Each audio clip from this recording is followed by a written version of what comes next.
Canon ಒಂದು camera ಬಗ್ಗೆ ಸಿಕ್ಕಾಪಟ್ಟೆ ಜನ ಕಮೆಂಟ್ ಮಾಡಿದ್ದಾರೆ. ಈ ಕ್ಯಾಮ್ರಾ ಬಗ್ಗೆ ಸರ್ ನನಗೆ ಒಂದು ರಿವ್ಯೂ ಮಾಡಿ, ಹೇಗಿದೆ ಕ್ಯಾಮ್ರಾ, ಚೆನ್ನಾಗಿದೆ ಇಲ್ವಾ ಅಂತ ಹೇಳಿ ಅಂತ ತುಂಬಾ ಜನ ಕಮೆಂಟ್ ಮಾಡಿರೋ ಕ್ಯಾಮ್ರಾನ ಈ ವಿಡಿಯೋದಲ್ಲಿ ನಾನು ರಿವ್ಯೂ ಮಾಡ್ತಾ ಇದ್ದೀನಿ. ನಿಮ್ಗೆ ಏನಾದ್ರು ತುಂಬಾ ಒಳ್ಳೆ ಕ್ಯಾಮ್ರಾ ಕೆನಾನ್ ನಲ್ಲಿ ನೋಡ್ತಾ ಇದ್ರೆ ಈ ವಿಡಿಯೋ ಸಿಕ್ಕಾಪಟ್ಟೆ ನಿಮ್ಗೆ ಯೂಸ್ ಆಗುತ್ತೆ. ಈ ವಿಡಿಯೋನ ಪೂರ್ತಿ ನೋಡಿ. ಮತ್ತೆ ಈ ಕ್ಯಾಮ್ರಾದಲ್ಲಿ ಒಂದು ಬಟನ್ ಕೊಟ್ಟಿದ್ದಾರೆ, ಅದು ತುಂಬಾ ಇಂಪಾರ್ಟೆಂಟ್ ಬಟನ್, ಬಟ್ ಅದು ಕೊಡಬಾರದಿರೋ ಜಾಗದಲ್ಲಿ ಕೊಟ್ಬಿಟ್ಟಿದ್ದಾರೆ. ಅದೊಂದೇ ದೊಡ್ಡ ಇಶ್ಯೂ. ಆಮೇಲೆ ಇದರಲ್ಲಿ ಮೊಬೈಲ್ ಅಲ್ಲಿ ಕೊಟ್ಟಿರುವ ಒಂದು ಆಪ್ಷನ್ ಅನ್ನ, ಮೊಬೈಲ್ ಫೋಟೋಗ್ರಫಿ ಮಾಡ್ತೀವಲ್ಲ ಅದ್ರಲ್ಲಿ ಕೊಟ್ಟಿರೋ ಒಂದು ಆಪ್ಷನ್ ಅನ್ನ ಈ ಕ್ಯಾಮ್ರಾದಲ್ಲಿ ಕೊಟ್ಟಿದ್ದಾರೆ, ಬಟ್ ಸಿಕ್ಕಾಪಟ್ಟೆ ಪವರ್ಫುಲ್ ಆಗಿ ಕೊಟ್ಟಿದ್ದಾರೆ. ಇನ್ಬಿಲ್ಟ್ ಫ್ಲಾಶ್ ಮತ್ತೆ ಎಕ್ಸ್ಟರ್ನಲ್ ಫ್ಲಾಶ್ ಎರಡೂ ಬೇಕು ಅಂದವರು ಈ ಕ್ಯಾಮ್ರಾನ ತಗೋಬಹುದು. ಯಾವ್ದಪ್ಪ ಆ ಕ್ಯಾಮ್ರಾ ಅಂದ್ರೆ ಕೆನಾನ್ R10. ಕೆನಾನ್ R10 ಬಗ್ಗೆ, ಕೆನಾನ್ EOS R10 ಬಗ್ಗೆ ಇವತ್ತು ಈ ವಿಡಿಯೋದಲ್ಲಿ ಹೇಳ್ತಾ ಇದ್ದೀನಿ. ನಮಸ್ತೆ, ನಾನು ಮನೋಹರ್ ಆಚಾರ್, ಸಿನಿಮಾಟೋಗ್ರಾಫರ್. ಇದು ನಮ್ಮ ಪದ್ಧತಿ ಕನ್ನಡ ಯೂಟ್ಯೂಬ್ ಚಾನಲ್. ಸೊ ಇದ್ರ ಸೆನ್ಸರ್ ಬಗ್ಗೆ ಹೇಳಬೇಕು ಅಂದ್ರೆ, ಈ ಕ್ಯಾಮ್ರಾ ಕೆನಾನ್ R10 ಸೆನ್ಸರ್ ಬಗ್ಗೆ ಹೇಳಬೇಕು ಅಂದ್ರೆ, ಇದು ಕ್ರಾಪ್ ಸೆನ್ಸರ್ ಕ್ಯಾಮ್ರಾ ಅಂದ್ರೆ APS-C ಬಾಡೀಸ್ ಅಂದ್ರೆ APS-C ಕ್ಯಾಮ್ರಾಸ್ ಅಂತ ಹೇಳ್ತಿರಲ್ಲ, ಆ ತರ ಒಂದು ಕ್ಯಾಮ್ರಾ. ಬಟ್ 24.2 ಮೆಗಾ ಪಿಕ್ಸೆಲ್ ನಿಮಗೆ ಈ ಕ್ಯಾಮ್ರಾದ ಪಿಕ್ಸೆಲ್ ನಿಮಗೆ ಸಿಗುತ್ತೆ ಇಮೇಜ್ ಅಲ್ಲಿ, ಸರಿನಾ? ಅದು ಬಿಟ್ರೆ ನೆಕ್ಸ್ಟ್ ನಮಗೆ ಇದರಲ್ಲಿ CMOS ಸೆನ್ಸರ್ ಮತ್ತೆ ಇಮೇಜ್ ಗಳನ್ನ ಪ್ರೊಸೆಸ್ ಮಾಡೋದಕ್ಕೆ ಡಿಜಿಕ್ X ಅನ್ನೋ ಪ್ರೊಸೆಸರ್ ಅನ್ನ ಇದ್ರ ಒಳಗಡೆ ಅಳವಡಿಸಿದ್ದಾರೆ. ಇದರಿಂದ ನಮ್ಗೆ ಏನಪ್ಪ ಯೂಸ್ ಅಂದ್ರೆ, ನಮ್ಗೆ ಇನ್ನು ಸ್ವಲ್ಪ ಫಾಸ್ಟೆಸ್ಟ್ ಆಗಿ ಫೋಟೋ ತೆಗೆಯೋದು, ತುಂಬಾ ಶಾರ್ಪ್ ಆಗಿ, ತುಂಬಾ ಕಲರ್ಫುಲ್ ಆಗಿ ಫೋಟೋಸ್ ಗಳನ್ನ ತೆಗೆಯೋ ಕೆಲಸ ಈ ಕ್ಯಾಮ್ರಾದಲ್ಲಿ ತುಂಬಾ ಈಸಿಯಾಗಿ ಆಗುತ್ತೆ. ISO ಬಂದ್ಬಿಟ್ಟು ಇದರಲ್ಲಿ 100 to 32,000 ವರ್ಗುನು ISO ಇದೆ. ನಿಮ್ಗೆ ಇದರಲ್ಲಿ ಸ್ವಲ್ಪ ಹೈ ನಾಯ್ಸ್ ಅಂದ್ರೆ ಹೈ ISO ನೀವು ರೈಸ್ ಮಾಡಿದ್ರು ಕೂಡ ಲೋ ನಾಯ್ಸ್ ಅಲ್ಲಿ ಪಿಕ್ಚರ್ ನಿಮಗೆ ಇದರಲ್ಲಿ ಸಿಗುತ್ತೆ. ಅಷ್ಟು ಅಡ್ವಾನ್ಸ್ ಆಗಿ ISO ನ ಬ್ಯಾಲೆನ್ಸ್ ಮಾಡುವಂತ ಒಂದು ಪ್ರೊಸೆಸರ್ನ ಇದ್ರೊಳಗಡೆ ಅಳವಡಿಸಿದ್ದಾರೆ. ಮತ್ತೆ ಪ್ರೊಸೆಸಿಂಗ್ ಮೆಥಡ್ ಕೂಡ ಬಹಳ ಚೆನ್ನಾಗಿದೆ. ಹೈ ಡೈನಮಿಕ್ ರೇಂಜ್ ಅಲ್ಲಿ ನಿಮ್ಗೆ ಈ ಪಿಕ್ಚರ್ ಅಲ್ಲಿ ಈ ಫೋಟೋಸ್ಗಳು, ಈ ಕ್ಯಾಮ್ರಾದಲ್ಲಿ ತೆಗೆಯುವಂಥ ಫೋಟೋಗಳು ನಿಮಗೆ ಹೈ ಡೈನಮಿಕ್ ರೇಂಜ್ ಅಲ್ಲಿ 10 ಬಿಟ್ ಕಲರ್ ಅಲ್ಲಿ ನಿಮಗೆ ಸಿಗುತ್ತೆ. ಇದನ್ನ ನೀವು JPEG, HAIF ಮತ್ತೆ RAW, C-RAW ಅನ್ನೋ ಫಾರ್ಮೆಟ್ಗಳಲ್ಲಿ ಫೋಟೋಸ್ಗಳು ನೀವು ಈ ಕ್ಯಾಮ್ರಾದಲ್ಲಿ ತೆಗಿಬಹುದು. ಸೊ ಸಾಮಾನ್ಯವಾಗಿ ಎಲ್ಲಾ ಕ್ಯಾಮ್ರಾದಲ್ಲಿ ಇರೋ ತರನೇ ಇದರಲ್ಲೂ ಕೂಡ ಪ್ರೀ ಕ್ಯಾಪ್ಚರಿಂಗ್ ಮೋಡ್ ಸ್ವಲ್ಪ ಕೊಟ್ಟಿದ್ದಾರೆ. 0.5 ಸೆಕೆಂಡ್ಸ್ ಅಲ್ಲಿ ನಿಮ್ಗೆ ಇದರಲ್ಲಿ ಪ್ರೀ ಕ್ಯಾಪ್ಚರಿಂಗ್ ಮೋಡ್ ಇದೆ. ಈ ಕೆನಾನ್ EOS R10 ಅಲ್ಲಿ ಮೆಕ್ಯಾನಿಕಲ್ ಮತ್ತೆ ಎಲೆಕ್ಟ್ರಾನಿಕ್ ಶಟರ್ ಎರಡು ಶಟರ್ ನ ಕೊಟ್ಟಿದ್ದಾರೆ. ಎಲೆಕ್ಟ್ರಾನಿಕ್ ಶಟರ್ ಅಲ್ಲಿ ನೀವೇನಾದ್ರೂ ಫೋಟೋಸ್ ಅನ್ನ ತೆಗೆದ್ರೆ 23 ಫೋಟೋಸ್ಗಳು ಫಸ್ಟ್ ಕ್ರಂಚ್ ಅಲ್ಲಿ ಅಂದ್ರೆ ಒಂದು ಕ್ಲಿಕ್ ಅಲ್ಲಿ ನಿಮ್ಗೆ ಸಿಗುತ್ತೆ. ಇನ್ನ ಮೆಕ್ಯಾನಿಕ್ ಶಟರ್ ಅನ್ನ ನೀವು ಯೂಸ್ ಮಾಡ್ತೀರಾ ಅಂದ್ರೆ ನಿಮಗೆ 15 ಫೋಟೋಸ್ಗಳು ಅಂದ್ರೆ 15 FPS ಅಲ್ಲಿ ನೀವು ಇದನ್ನ ಶೂಟ್ ಮಾಡ್ಕೋಬಹುದು. ಸೊ ಅಲ್ಲಿಗೆ ಹೇಳ್ಬೇಕಂದ್ರೆ ನಮಗೆ 1DX Mark III ಕೆನಾನ್ ನ high end camera 1DX Mark III ಗೆ ಇದು ಸ್ವಲ್ಪ ಈಕ್ವಲ್ ಆಗಿದೆ ಅಂತ ನಾವು ತಿಳ್ಕೊಬಹುದು. ಅಂದ್ರೆ ಆ ಸ್ಪೆಕ್ಕಲ್ಲೇ ಇದನ್ನ ನೋಡ್ತಾ ಇದೀವಿ. ಈ Canon EOS R10 auto focus ಬಗ್ಗೆ ನಾವು ನೋಡ್ಬೇಕಾದ್ರೆ ಇದ್ರಲ್ಲಿ ನಮಗೆ 61 ಝೋನ್ ಫೋಕಸ್ಗಳು ನಮಗೆ ಸಿಗುತ್ತೆ. ಅಂದ್ರೆ ಪಾಯಿಂಟ್ಸ್ ಅಂತ ನೀವು ತಿಳ್ಕೊಬಹುದು. ಇದರಲ್ಲಿ ನಮಗೆ ಫೋಕಸ್ ತುಂಬಾ ಸ್ಟ್ರಾಂಗ್ ಆಗಿರುತ್ತೆ. ಯಾಕೆಂದ್ರೆ ಇದರಲ್ಲಿ ಡ್ಯುಯಲ್ ಪಿಕ್ಸೆಲ್ ಟೆಕ್ನಾಲಜಿಯನ್ನ ಯೂಸ್ ಮಾಡಿದ್ದಾರೆ. ಇದರಿಂದ ನಿಮ್ಗೆ ಏನಾಗುತ್ತೆ ಅಂದ್ರೆ ಫೋಕಸ್ ಮಿಸ್ ಆಗೋದೇ ಇಲ್ಲ, ಆ ತರ ಒಂದು ಫೋಕಸಿಂಗ್ ಆಗುತ್ತೆ. ಇದರಲ್ಲಿ ನಿಮ್ಗೆ ಹ್ಯೂಮನ್ ಐ ಕೂಡ ಫೋಕಸಿಂಗ್ ಆಗುತ್ತೆ, ಹಾಗೆ ಅನಿಮಲ್ ಐ ಕೂಡ ನಿಮ್ಗೆ ಫೋಕಸಿಂಗ್ ಆಗುತ್ತೆ. ಹಾಗೆ ನಿಮ್ಗೆ ವೆಹಿಕಲ್ ಅಲ್ಲಿ ಮೋಟರ್ ಬೈಕ್, ಕಾರು ಇದನ್ನೆಲ್ಲ ನೀವು ಫೋಕಸ್ ಮಾಡ್ಕೋಬಹುದು. ಅಕಸ್ಮಾತ್ ನೀವೇನಾದ್ರೂ ಸ್ವಲ್ಪ ಸ್ಪೋರ್ಟ್ಸ್ ಫೋಟೋಗ್ರಾಫರ್ ಆಗಿದ್ರೆ, ಸ್ಪೋರ್ಟ್ಸ್ ಫೋಟೋಗ್ರಫಿಯನ್ನ ಕ್ಯಾಪ್ಚರ್ ಮಾಡುವಂತ ಒಂದು ಆಸಕ್ತಿ ನಿಮ್ಮಲ್ಲಿದ್ರೆ ಈ ಕ್ಯಾಮ್ರಾ ನಿಮ್ಗೆ ಸಿಕ್ಕಾಬಟ್ಟೆ ಯೂಸ್ ಆಗುತ್ತೆ. ಅದ್ರ ಜೊತೆಗೆ ನಿಮ್ಗೆ ಈ ಸೆನ್ಸರ್, ಈ ಕ್ರಾಪ್ ಸೆನ್ಸರ್ ಅಲ್ಲಿ 100 to 100% ಅಂದ್ರೆ 100% ಹೀಗೆ ಮತ್ತೆ ಹೀಗೆ ಕಂಪ್ಲೀಟ್ ನಿಮ್ಗೆ ಫೋಕಸಿಂಗ್ ಅನ್ನ ಫೋಕಸ್ ಏರಿಯಾಗಳನ್ನ ಡಿಟೆಕ್ಟ್ ಮಾಡುತ್ತೆ ಈ ಸೆನ್ಸರ್. ಆ ಒಂದು ಅಡ್ವಾಂಟೇಜ್ ಇದೆ ಈ ಕ್ಯಾಮ್ರಾದಲ್ಲಿ. ಸೊ ಈ ಕ್ಯಾಮ್ರಾದ ವಿಡಿಯೋ ಬಗ್ಗೆ ಹೇಳ್ಬೇಕಂದ್ರೆ ಇದರಲ್ಲಿ ನಮಗೆ RGB ಅಲ್ಲಿ 6K ಅಲ್ಲಿ ನಮಗೆ ಪರ್ಫಾರ್ಮೆನ್ಸ್ ಚೆನ್ನಾಗಿ ಸಿಗುತ್ತೆ ಸೆನ್ಸರ್ ಒಳಗಡೆ. ಸೊ 6K ಅಲ್ಲಿ ವಿಡಿಯೋ ಪ್ರೊಡ್ಯೂಸ್ ಆಗಿ ನಮಗೆ 4K ಪ್ರಿಂಟ್ ಮೆಮೊರಿ ಕಾರ್ಡ್ ಒಳಗಡೆ ರೆಕಾರ್ಡ್ ಆಗುತ್ತೆ. ಸೊ 4K ನೀವು 30p ತೆಗಿತಾ ಇದ್ದೀರಾ ಅಂದ್ರೆ ವಿತೌಟ್ ಕ್ರಾಪ್ ತೆಗಿಬಹುದು. 60p ತೆಗಿತಾ ಇದ್ದೀರಾ ಅಂದ್ರೆ 1.6 ಅಷ್ಟು ನಿಮ್ಗೆ ಕ್ರಾಪ್ ಆಗುತ್ತೆ. ಅಂದ್ರೆ ನೀವು ಇಟ್ಟಿರುವಂತ ಏರಿಯಾ ಇರುತ್ತೋ, ಒಂದು ಫ್ರೇಮ್ ಇರುತ್ತೋ ಅದನ್ನ ಸ್ವಲ್ಪ ಮುಂದಕ್ಕೆ ಹೋಗುತ್ತೆ. ಅಂದ್ರೆ ಕ್ರಾಪ್ ಅಂದ್ರೆ ಅಷ್ಟೇನೆ, ನೀವೇನ್ ಇಟ್ಟಿದ್ರೆ ಅದು ಸಿಗಲ್ಲ, ಇನ್ನೊಂದು ಸ್ವಲ್ಪ ಮುಂದಕ್ಕೆ ಇನ್ನೊಂದು ಸ್ವಲ್ಪ ಝೂಮ್ ಆಗಿ ಸಿಗುತ್ತೆ. ಜೊತೆಗೆ ನಿಮ್ಗೆ 4:2:2 ಕೋಡಿಂಗ್ ಅಲ್ಲಿ ನಿಮ್ಗೆ 10 ಬಿಟ್ ಕಲರ್ ಈ ವಿಡಿಯೋದಲ್ಲಿ ನಿಮ್ಗೆ ಸಿಗುತ್ತೆ. ಕಲರ್ ಪರ್ಫಾರ್ಮೆನ್ಸ್ ತುಂಬಾ ಚೆನ್ನಾಗಿರುತ್ತೆ. ಇನ್ನ IS ಬಗ್ಗೆ ಹೇಳ್ಬೇಕಂದ್ರೆ ಅಂದ್ರೆ ಇಮೇಜ್ ಸ್ಟೆಬಿಲೈಸೇಷನ್ ಬಗ್ಗೆ ಹೇಳ್ಬೇಕಂದ್ರೆ ನಮ್ಗೆ ಫೋಟೋಗೆ ಮಾತ್ರ ಇಷ್ಟು ದಿವಸ ನಾವು ಇಮೇಜ್ ಸ್ಟೆಬಿಲೈಸೇಷನ್ ಸ್ವಲ್ಪ ಮೈನ್ ಆಗಿ ತಗೊಂತಾ ಇದ್ವಿ. ಇದರಲ್ಲಿ ವಿಡಿಯೋಗೂ ಕೂಡ ಸಪರೇಟ್ ಆಗಿ ಇಮೇಜ್ ಸ್ಟೆಬಿಲೈಸ್ ಮಾಡುವಂತ ಅಂದ್ರೆ ಆಪ್ಟಿಕಲ್ ಡಿಜಿಟಲ್ ಇಮೇಜ್ ಸ್ಟೆಬಿಲೈಸರ್ನ ಈ ಕ್ಯಾಮ್ರಾದಲ್ಲಿ ಅಳವಡಿಸಿರೋದ್ರಿಂದ ನೀವು ವಿಡಿಯೋ ತೆಗಿಬೇಕಾದ್ರೂ ಕೂಡ ಪರ್ಫಾರ್ಮೆನ್ಸ್ ಸ್ವಲ್ಪ ಸ್ಟ್ರಾಂಗ್ ಆಗಿ ಚೆನ್ನಾಗಿರುತ್ತೆ. ನಿಮಗೆ ಫೋಟೋಗೂ ಕೂಡ IS ವರ್ಕ್ ಆಗುತ್ತೆ, ವಿಡಿಯೋಗೂ IS ವರ್ಕ್ ಆಗುತ್ತೆ. ಇದು ಒಂಥರ ಡಬಲ್ ಬೆನಿಫಿಟ್ ಈ ಕ್ಯಾಮ್ರಾ ತಗೊಂಡವ್ರಿಗೆ. ನಾನು ಸ್ಟಾರ್ಟಿಂಗ್ ಅಲ್ಲಿ ಹೇಳಿದಂಗೆ first time EOS ಕ್ಯಾಮ್ರಾಗಳಲ್ಲಿ panoramic shots ಅನ್ನ ತೆಗೆಯೋದಕ್ಕೆ ಅನುಕೂಲ ಮಾಡಿಕೊಟ್ಟಿದೆ ಈ EOS R10 ಅಲ್ಲಿ ಕೆನಾನ್ ಕಂಪನಿ. ಇದರಲ್ಲಿ ನಿಮಗೆ 200 ಇಮೇಜ್ಗಳನ್ನ ಕಂಟಿನ್ಯೂಸ್ ಆಗಿ ತೆಗೆದು ಅದನ್ನ ಮರ್ಜ್ ಮಾಡಿ ಒಂದು ಪ್ಯಾನೋರಮಿಕ್ ಹೈ ಕ್ವಾಲಿಟಿ ಉಳ್ಳ ಅಂತ ಒಂದು ಶಾಟ್ ಅನ್ನ ನಿಮ್ಗೆ ಇದರಲ್ಲಿ ಕ್ರಿಯೇಟ್ ಮಾಡಿಕೊಡುತ್ತೆ, ಅದು ಇನ್ ಕ್ಯಾಮ್ರಾದೊಳಗಡೆನೆ. ಸೊ ಇದು ಒಂಥರ ಚೆನ್ನಾಗಿರುತ್ತೆ. ನಮಗೆ ಈ ಮೊಬೈಲ್ ಆಲ್ಮೋಸ್ಟ್ ತೆಗ್ದಿದೀವಿ ನಾವು, ಒಂದು ಫೋಟೋ ತೆಗೆದು ಸ್ವಲ್ಪ ಪ್ಯಾನೋರಮಿಕ್ ಶಾಟ್ ಅಂದ್ರೆ ಫುಲ್ ಬಿಲ್ಡಿಂಗ್ ನಾವು ಇಟ್ಟಾಗ ಫುಲ್ ಬಿಲ್ಡಿಂಗ್ ಬರಲ್ಲ ಒಂದೊಂದ್ಸರಿ. ಸೊ ಅವಾಗ ಏನು ಮಾಡ್ತೀವಿ, ಇಲ್ಲಿಂದ ಸ್ಟಾರ್ಟ್ ಮಾಡಿ ಇಲ್ಲಿ ಬಂದು ಈ ಥರ ಬರುತ್ತೆ ಫುಲ್ ಉದ್ದ, ಅದನ್ನು ಪ್ಯಾನೋರಮಿಕ್ ಶಾಟ್ ಅಂತ ಹೇಳ್ತೀವಿ. ಅದನ್ನು ಈ ಕ್ಯಾಮ್ರಾದಲ್ಲಿ ಕ್ಯಾಮ್ರಾ ಕ್ವಾಲಿಟಿ ಏನಿರುತ್ತೋ ಅದರಲ್ಲೇ ಹೈ ಕ್ವಾಲಿಟಿ ಪಿಕ್ಚರ್ ಆಗಿ ನಿಮಗೆ ಪ್ಯಾನೋರಮಿಕ್ ಶಾಟ್ಸು ಇದರಲ್ಲಿ ಸಿಗುತ್ತೆ.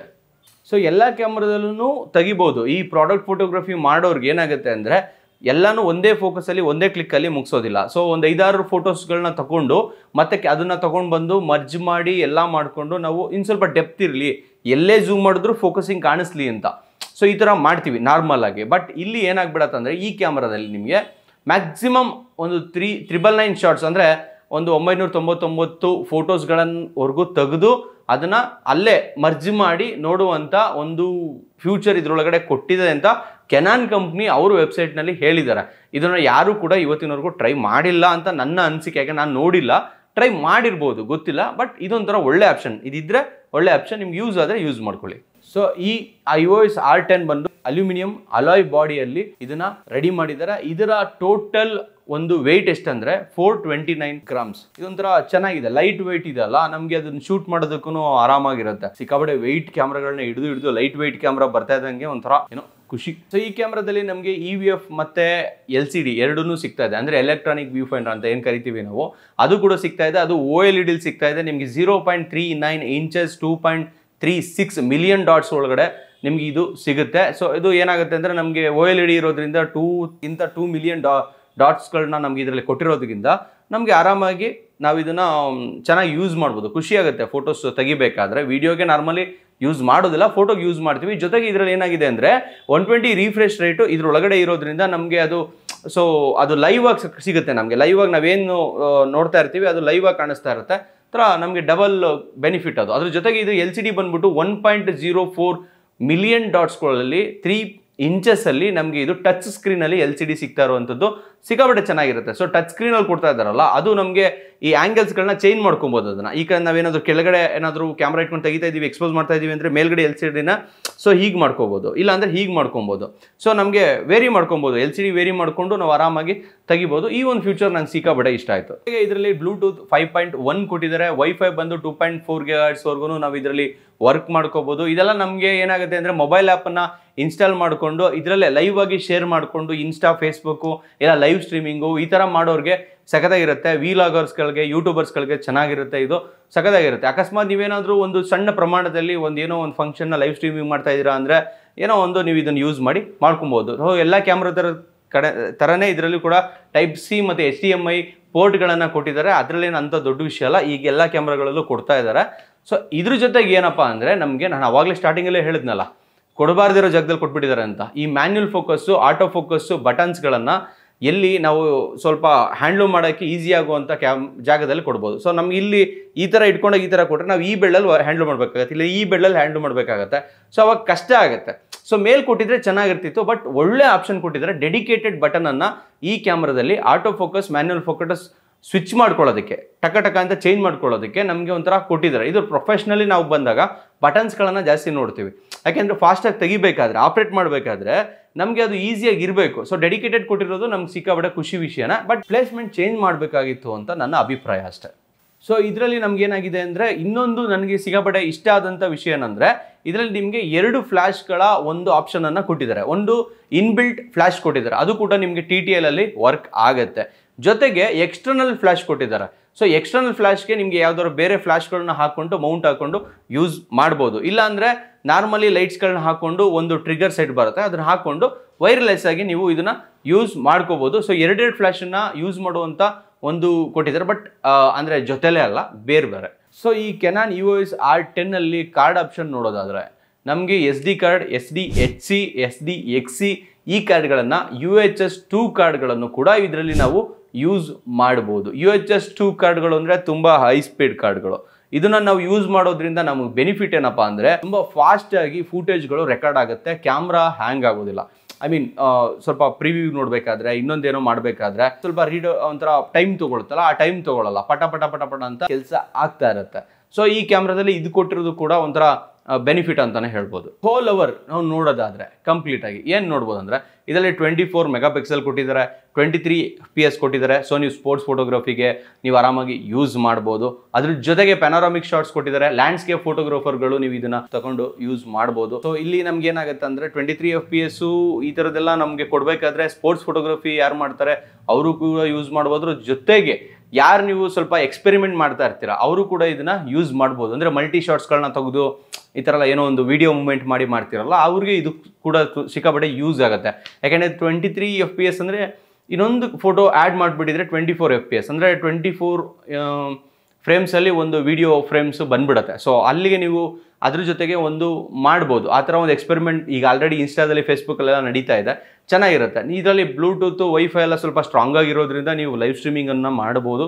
ಅದ್ರ ಜೊತೆಗೆ ಬಂದ್ಬಿಟ್ಟು ಇನ್ನೇನು ಮ್ಯಾಕ್ಸಿಮಮ್ ಅಂದರೆ 4K ವಿತೌಟ್ ಕ್ರಾಪಿಂಗ್ ನಿಮಗೆ 30p ಸಿಗ್ತಾ ಇದೆ. ಅದೊಂಥರ ಖುಷಿ ವಿಷಯ. ಯಾರಾದರೂ ನೀವು ಈ ಥರ ಯೂಟ್ಯೂಬರ್ಸ್ ಏನಾದರೂ ಇದ್ದರೆ ಈ ಕ್ಯಾಮ್ರಾ ನಿಮಗೆ ಇದು ಸಜೆಸ್ಟ್ ಇದು. ಯಾಕೆಂದರೆ ಇದು ಚೆನ್ನಾಗಿ ವಿತೌಟ್ ಕ್ರಾಪ್ ಇದೆ ಅಂದರೆ ನಿಮಗೆ ಇದೇ ಒಂದು ಲೆನ್ಸ್ಗಳನ್ನ ತೊಗೊಂಡ್ರು ಆರಾಮ್ಸೆ ನಿಮಗೆ ವಿತೌಟ್ ಕ್ರಾಪ್ ಬಂದ್ಬಿಟ್ಟು 4K 30p ಹಾಕೊಂಡ್ರು ನಿಮಗೆ ಮುಗಿದೋಯ್ತು. ಅದ್ರ ಜೊತೆಗೆ ನಿಮಗೆ ಹೈಯರ್ ಎಂಡ್ ಕಾರ್ಡ್ ಆಪ್ಷನ್ಗಳನ್ನ ಇನ್ಬಿಲ್ಟ್ ಕೊಟ್ಟಿರೋದ್ರಿಂದ ರೆಕಾರ್ಡಿಂಗ್ ಆಪ್ಷನ್ ಕೂಡ ನಿಮಗೇನು ಪ್ರಾಬ್ಲಮ್ ಆಗೋದಿಲ್ಲ. ಜೊತೆಗೆ ನಿಮಗೆ ಫ್ಲ್ಯಾಶ್ ಮೇಯ್ನ್ ನಿಮಗೆ 2 ಫ್ಲ್ಯಾಶ್ ಸಿಗ್ತಾ ಇದೆ ಇದರಲ್ಲಿ. ಅಂದರೆ ಬಿಲ್ಟ್ ಇನ್ ಫ್ಲ್ಯಾಶ್ ಒಂದು ಸಿಗ್ತಾ ಇದೆ ಮತ್ತು ಎಕ್ಸ್ಟರ್ನಲ್ ಫ್ಲ್ಯಾಶ್ ಮೌಂಟ್ ಒಂದು ಸಿಗ್ತಾ ಇದೆ. ಸೊ ನೀವು 2 ಥರ ಫ್ಲ್ಯಾಶ್ಗಳನ್ನು ಕೂಡ ನೀವು ಆರಾಮಾಗಿ ಯೂಸ್ ಮಾಡ್ಬೋದು. 429 ಗ್ರಾಮ್ಸ್ ಬಾಡಿ ಇದೆ ಅಂದರೆ ನೀವೆಲ್ಲ ಅವರೇಜ್ ಒಂದು 600-700 ಗ್ರಾಮ್ಸ್ ಬರುತ್ತೆ. ಅಕಸ್ಮಾತ್ ಒಂದು ಬೇಸಿಕ್ ಗಿಂಬಲನ್ನು ತೊಗೊಂಡ್ರು ಕೂಡ ನೀವೊಂದು ವಿಡಿಯೋಗಳನ್ನು ಆರಾಮ್ಸೆ ನೀವು ಇದರಲ್ಲಿ ಆಪ್ರೇಟ್ ಮಾಡ್ಬೋದು, ಚೆನ್ನಾಗಿರುತ್ತೆ. ಸೊ ಇದು ಆಲ್ಮೋಸ್ಟ್ ಎಲ್ರಿಗೂ ಸಜೆಸ್ಟು. ಪ್ರೊಫೆಷ್ನಲಿ ಹೋಗ್ತೀನಿ ಅಂದರೆ ಐ ಥಿಂಕ್ ಇದು ಬೇಡ ಅಂತ ಇನ್ನೂ ಸ್ವಲ್ಪ ಹೈಯರ್ ಎಂಡ್ಗೆ ಹೋಗಿ ಇಲ್ಲ ಲೈಟ್ ಯೂಸು ಮನೆ ಯೂಸ್ ಮಾಡ್ಕೊಳ್ತೀವಿ, ಲೈಟಾಗಿ ಯೂಸ್ ಮಾಡ್ಕೊಳ್ತೀವಿ. ನಾನು ಇನ್ಸ್ಟಾ ರೀಲ್ಸ್ ಮಾಡ್ತಾ ಇದ್ದೀನಿ, ಫೇಸ್ಬುಕ್ಕು ಇಲ್ಲ ಯೂಟ್ಯೂಬು ಇದಕ್ಕೆಲ್ಲ ಸೋಷಿಯಲ್ ಮೀಡಿಯಾಗಳಿಗೆ ಯೂಸ್ ಮಾಡ್ತಾ ಇದ್ದೀನಿ ಅಂತ ಅಂದಾಗ ಇದು ತುಂಬ ಚೆನ್ನಾಗಿರುತ್ತೆ. ಈ ಬಜೆಟ್ನಲ್ಲಿ ಈ ಕ್ಯಾಮ್ರಾ ಸಖತ್ತಾಗಿರುತ್ತೆ. ನಿಮಗೆ 10 ಬಿಟ್ ಕಲರು HDR ನಿಮಗೆ ಇಮೇಜ್ಗಳು ಎಲ್ಲ ಸಿಗ್ತಾ ಇರೋದ್ರಿಂದ ನಿಮ್ಗೆ ಆರಾಮ್ಸೆ ಯೂಸ್ ಆಗುತ್ತೆ. ಇನ್ಸ್ಟೆಂಟ್ ನೀವು ಮೂವ್ ಮಾಡಿಕೊಂಡು ಇನ್ಸ್ಟೆಂಟ್ ನೀವು ಪೋಸ್ಟ್ ಮಾಡ್ಕೊಬೋದು. ಸೊ ಈ ಕ್ಯಾಮ್ರಾ ನಿಮಗೆ ಚೆನ್ನಾಗಿರುತ್ತೆ. ಕೆನಾನ್ ಆಲ್ಮೋಸ್ಟು ಕಲರ್ಸ್ ಎಲ್ಲ ಆಲ್ಮೋಸ್ಟ್ ಮ್ಯಾಕ್ಸಿಮಮ್ ಜನ ಇಷ್ಟಪಡುವಂಥ ಕ್ಯಾಮ್ರಾ. ಯಾಕೆಂದರೆ ಅವ್ರ ಕಲರ್ ನೋಡಿ ಸಿಕ್ಕಾಪಟ್ಟೆ ಇಷ್ಟಪಡ್ತಾರೆ. ಸೋನಿಗೆ ಸಪ್ರೇಟ್ ಫ್ಯಾನ್ ಬೇಸ್ ಇದೆ, ಕೆನಾನ್ಗೆ ಸಪ್ರೇಟ್ ಫ್ಯಾನ್ ಬೇಸ್ ಇದೆ. ಸೊ ನಾನು ನೋಡಿರೋ ಪ್ರಕಾರ ಇನ್ಸ್ಟೆಂಟ್ ಕಲರ್ಸ್ಗಳನ್ನ ಕೇಳೋರು ಇದೆಲ್ಲ ಕಲರ್ ಗ್ರೇಡಿಂಗ್ ಈ ಥರದ್ದೆಲ್ಲ ಮಾಡೋರು ಮ್ಯಾಕ್ಸಿಮಮ್ ಕೆನಾನ್ಗೆ ಇರ್ತಾರೆ, ಒಂದು 5% ಜಾಸ್ತಿ ಇರ್ತಾರೆ. ಸೊ ಹಾಗಾಗಿ ಆ ಥರ ಏನಾದ್ರು ನಿಮ್ಗೆ ಏನಾದರೂ ಪ್ಲ್ಯಾನ್ ಇತ್ತಂದರೆ ಈ ಕೆನಾನ್ EOS R10 ನೀವು ತೊಗೋಬೋದು. ನಿಮಗೆ ಗೊತ್ತಿರೋ ಕಡೆ ತೊಗೊಳ್ಳಿ. ಅಕಸ್ಮಾತ್ ಇಲ್ಲ ಲಿಂಕ್ ಇದೆಯಾ ಯಾವುದಾದ್ರು ಅಂದರೆ ಡಿಸ್ಕ್ರಿಪ್ಷನಲ್ಲಿ ಲಿಂಕ್ ಹಾಕಿದ್ದೀನಿ. ಆ ಲಿಂಕನ್ನು ಕ್ಲಿಕ್ ಮಾಡಿಕೊಂಡು ನೀವು ಈ ಕೆನಾನ್ EOS R10 ನೀವು ಆರಾಮ್ಸೆ ಬೈ ಮಾಡ್ಬೋದು. ಹಾಗೆ ಈ ವಿಡಿಯೋನ ಶೇರ್ ಕೂಡ ಮಾಡ್ಬೋದು, ಲೈಕ್ ಕೂಡ ಮಾಡ್ಬೋದು, ಆರಾಮ್ಸೆ ಮಾಡಿ. ಸರ್ ನಿಮಗೋಸ್ಕರನೇ ಈ ವಿಡಿಯೋ, ಯಾರು ಈ ಕ್ಯಾಮ್ರಾದ ರಿವ್ಯೂ ಮಾಡಬೇಕಂತ ಹೇಳಿದ್ರೋ ಅವ್ರಿಗೋಸ್ಕರ ಈ ವಿಡಿಯೋ ಮಾಡಿದ್ದೀನಿ. ನನಗೆ ತಿಳಿದಿರೋ ಅಷ್ಟು, ನನಗೆ ಗೊತ್ತಿರೋ ಅಷ್ಟು, ನಾನು ಅನಲೈಸ್ ಮಾಡ್ಕೊಂಡಿರೋ ಅಷ್ಟು ನಾನು ಇದರಲ್ಲಿ ಈ ವಿಡಿಯೋದಲ್ಲಿ ಹೇಳಿದ್ದೀನಿ. ಸೊ ನಿಮ್ಗೆ ಯೂಸ್ ಆಗ್ಬೋದು. ಇದು ನಾನು ಮನೋಹರ್ ಆಚಾರ್, ಸಿನಿಮಾಟೋಗ್ರಾಫರ್. ಇದು ನಮ್ಮ ಪದ್ಧತಿ ಕನ್ನಡ ಯೂಟ್ಯೂಬ್ ಚಾನಲ್. ಈ ಚಾನಲ್ಗೆ ಇನ್ನೂ ನೀವು ಸಬ್ಸ್ಕ್ರೈಬ್ ಮಾಡ್ಕೊಂಡಿಲ್ಲ ಅಂದರೆ ಈಗಲೇ ಸಬ್ಸ್ಕ್ರೈಬ್ ಮಾಡ್ಕೊಳ್ಳಿ. ಮತ್ತೆ ಮುಂದಿನ ವಿಡಿಯೋದಲ್ಲಿ ಸಿಗೋಣ. ಧನ್ಯವಾದಗಳು.